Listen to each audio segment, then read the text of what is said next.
What's up, everybody? It's Quintessential Q back at you today with a Godfall review, an in-depth Godfall review at that, because I've explored all there is for Godfall. I wanted to explore everything before I got this review out to y'all, just so I can't be one of those people that just stepped into endgame for like two missions and be like, oh nope, everything's terrible. So I really wanted to get an in-depth review, so that really took some time and to explore everything that Godfall has to offer before I could form my opinions of it and get it out to y'all.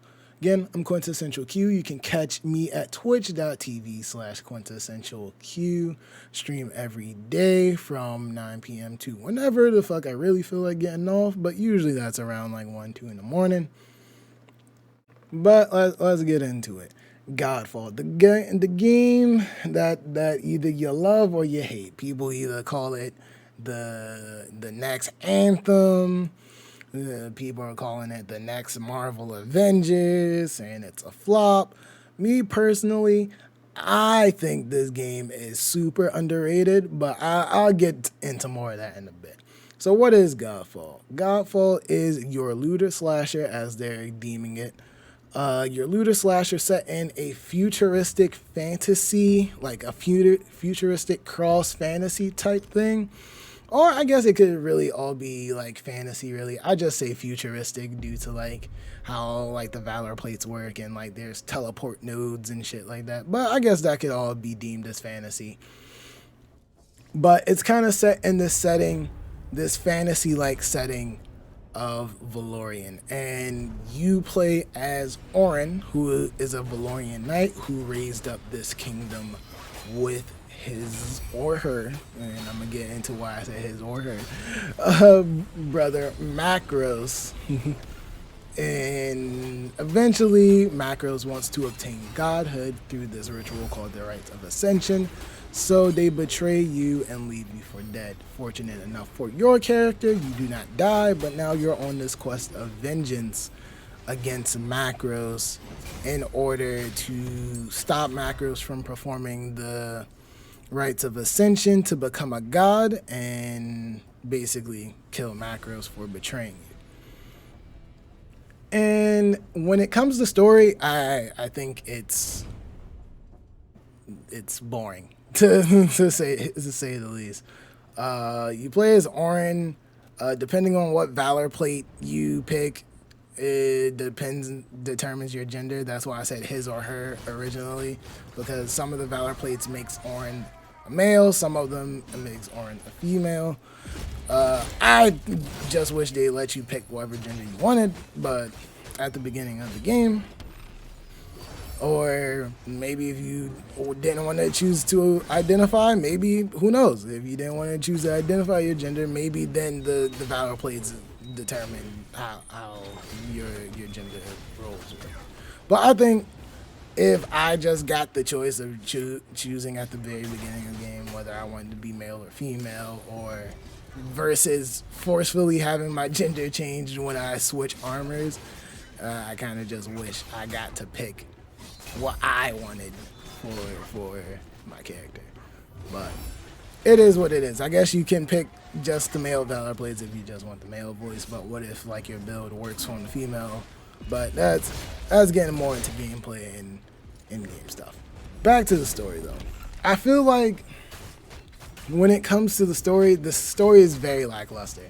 Not really fleshed out. All the characters just feel pretty one-dimensional and dry with little to no character development at all.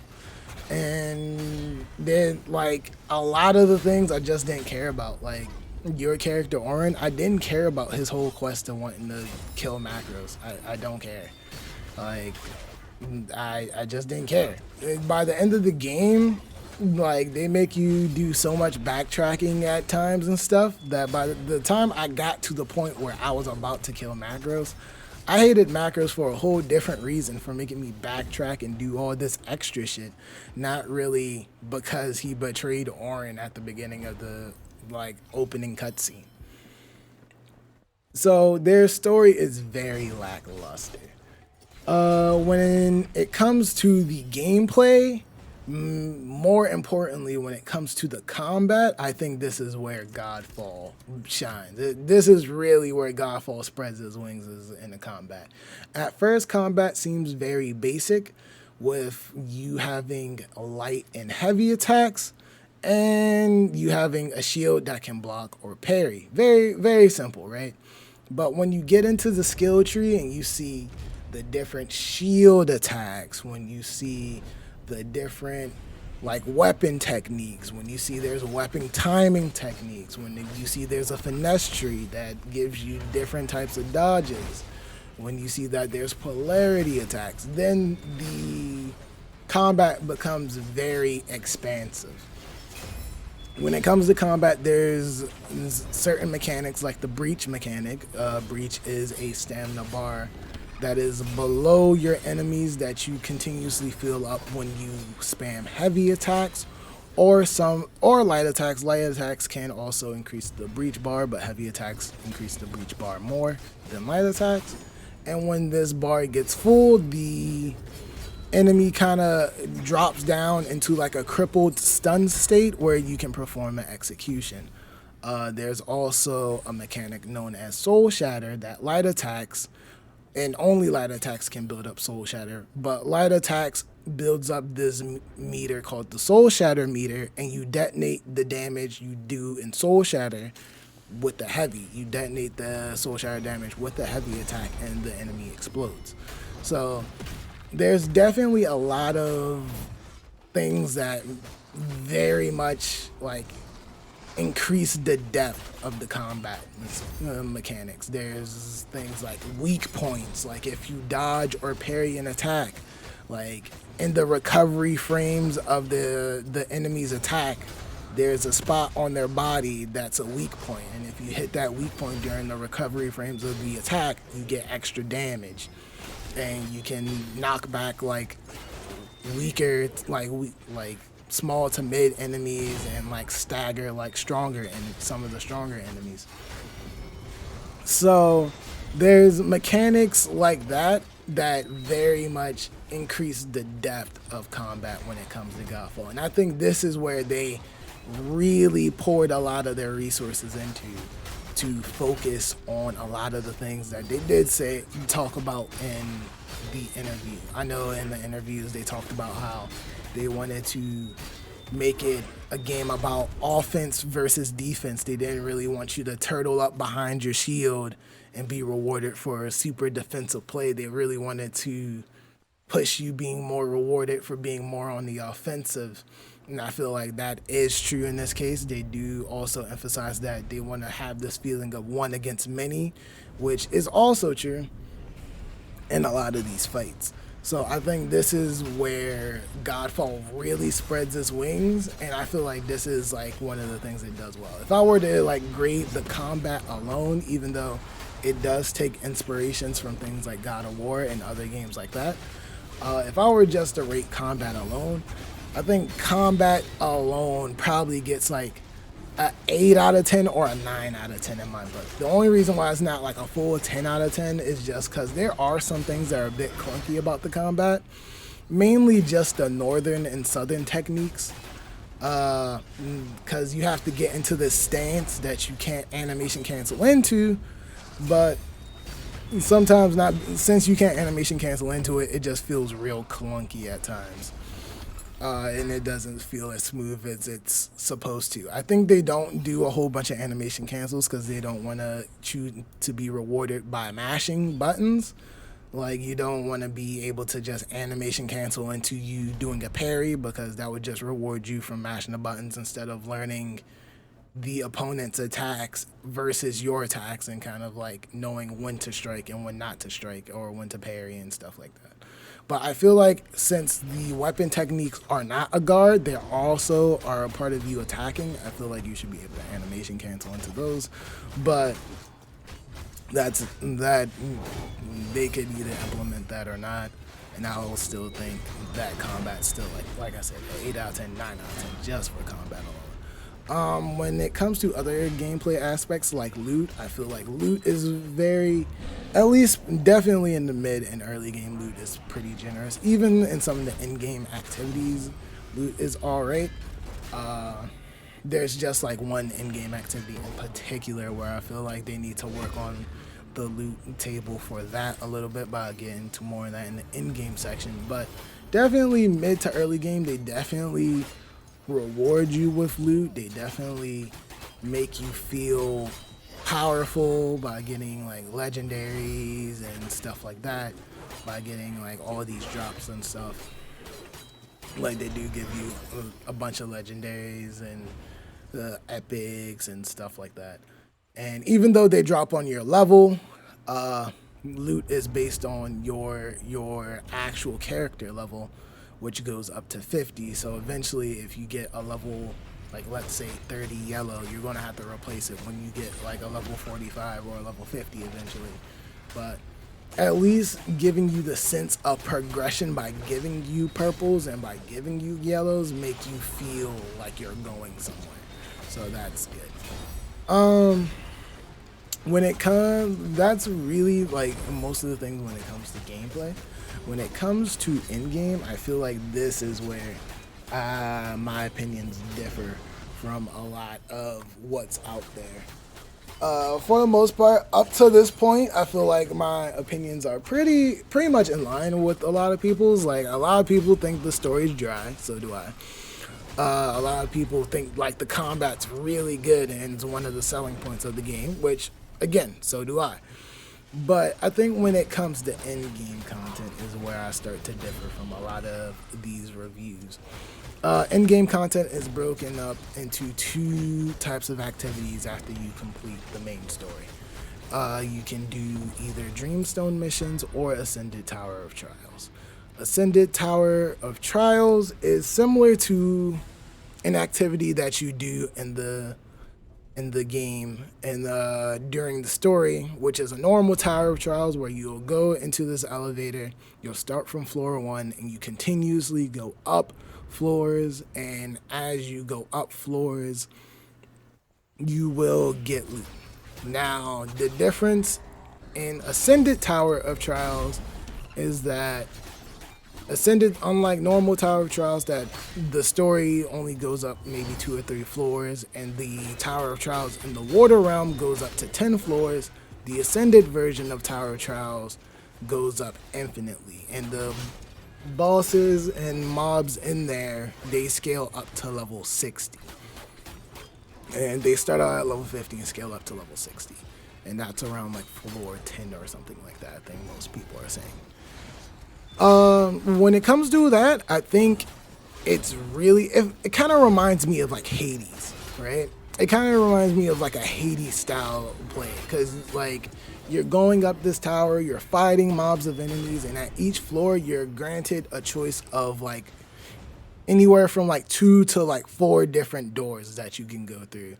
And each door, if you beat the mobs in that door, gives you like rewards based on what door you picked. Well, did you pick the door with the epic hammer like drop? Then when you beat all the mobs in there, if you have enough keys, because you get keys by going up floors and doing each time trial in a timely manner, if you have enough keys after you beat all the bosses for the epic hammer drop, you get an epic hammer and stuff like that.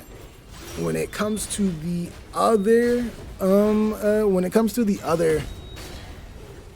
in-game activity, which is Dreamstone missions are you replaying bosses that have now increased modifiers.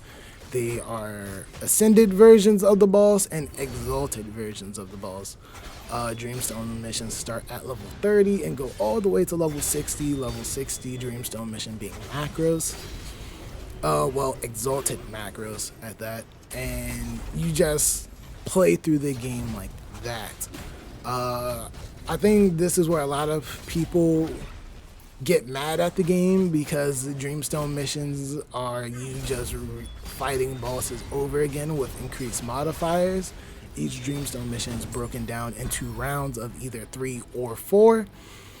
And each of the rounds before the boss gives you a boon in order to help you get modifiers that can help you fight the boss at the end of the Dreamstone. And I feel like people get mad at this because they're like, "Oh, it's just recycled content. It's recycled. You fight the same bosses that you fight in the story, and then you do the same thing over and over." Not really realizing that a lot of looters are like that. Destiny's like that.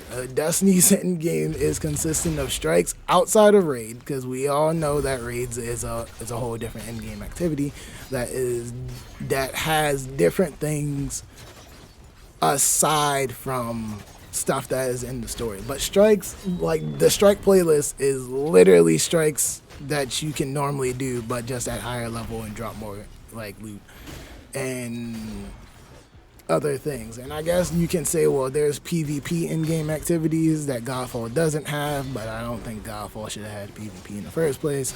PvP doesn't need to be present in every game possible, contrary to popular belief. So there's this sense of, oh, well, they're just making you replay bosses and just giving you an additional modifier. Yeah, a lot of games do that. A game that's super highly praised, Monster Hunter World, and I should know, I've dropped like well over 1,000 hours in Monster Hunter. You fight the same shit over and over and over and over and over again. I don't know if y'all realize that, but you fight the same shit over and over again. If you want like all of Rathalos' gear or all of Nergigante's gear, guess who the motherfuckers you're gonna have to fight 10, 20 times to get all their gear and all their weapons and all their shit. Like, I feel like people are so quick to, it's the same content over and over. That's not the problem. The problem is, and I think Monster Hunter's shown a good thing, like showed us how that works. You can make people replay the same content if replaying the same content is fun to do. Monster Hunter World was like so in depth with a lot of like their like, you can use different weapons. You can go in there with like a long sword one hunt, and then a hammer the next hunt, then a great sword the next hunt. Like, it gives you all those options to make the hunt feel different and the hunt feel fun. So you don't mind redoing the hunt 5, 6, 7 times until you farm up all the stuff you need for whatever gear and weapons you need. And the problem isn't, is it repetitive?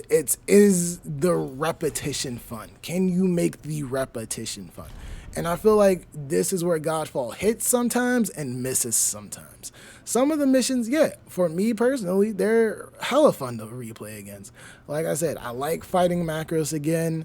Some of the Dreamstones are like, instead of like one of the in-game bosses, is like actually a bunch of mini bosses that are within that respective realm and like kind of like a boss rush style. I like those like Dreamstone missions. Those Dreamstone missions are probably the more fun ones outside of the Macros fight for me. I like Tower of Trials just because it's kind of like a battle of endurance. You only get 3 lives, and if you die 3 times, you're done. So it's kind of like a battle of endurance to see how high you can scale the tower, which is fun for me because I like always besting myself. So like, if I'm like, oh, I got to floor 20 the last time, let's see if I can make it to floor 25 this time, and shit like that.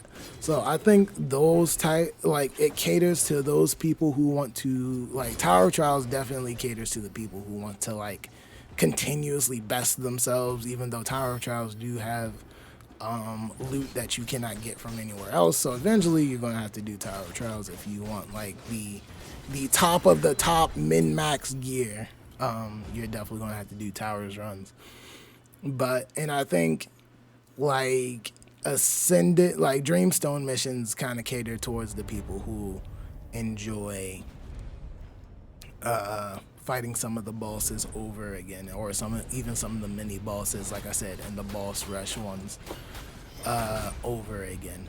And both of the activities do loop into each other because in order to activate a Dreamstone, you need to spend Electrum, which is like the glimmer of this game. Think of like how Glimmer is in Destiny, Electrum is that for Godfall. And you have to spend that for a Dreamstone mission, but to get access to Tower of Trials, each run requires Coins of Valor. But you can get Coins of Valor by doing Dreamstone missions.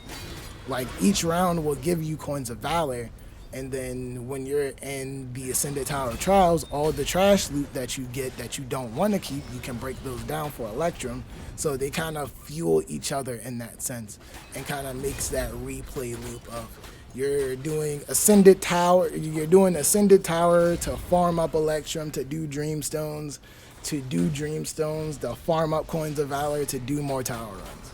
And I feel like that kind of like at least to somewhat makes it a little bit fresh, but a lot of people only stick to one in-game activity and never do the other, or never let both of them both of them kind of fuel the other one's economy for what they require. But in a lot of these reviews, they like, oh, I got to Dreamstones. I did the first like 5 Dreamstones out of 18, and I don't like it. I think it's trash. I think I've never got past floor 5 of Ascended Tower of Trials, but I think it's all trash, and I don't agree with that. I think before you form an opinion about an endgame, you really get into what endgame means, not just the beginning of the endgame when you didn't even max your character out yet. Final verdicts of the game, right? Because there's a lot of things I don't like about the game. There's a lot of bugs that I feel like should have been play tested, some of them have been ironed out, some of them have not been ironed out. So there's bugs in the game, so there's that to take in mind. There's the lackluster story that I talked about earlier. There's also things going in this direction that I feel like is combat.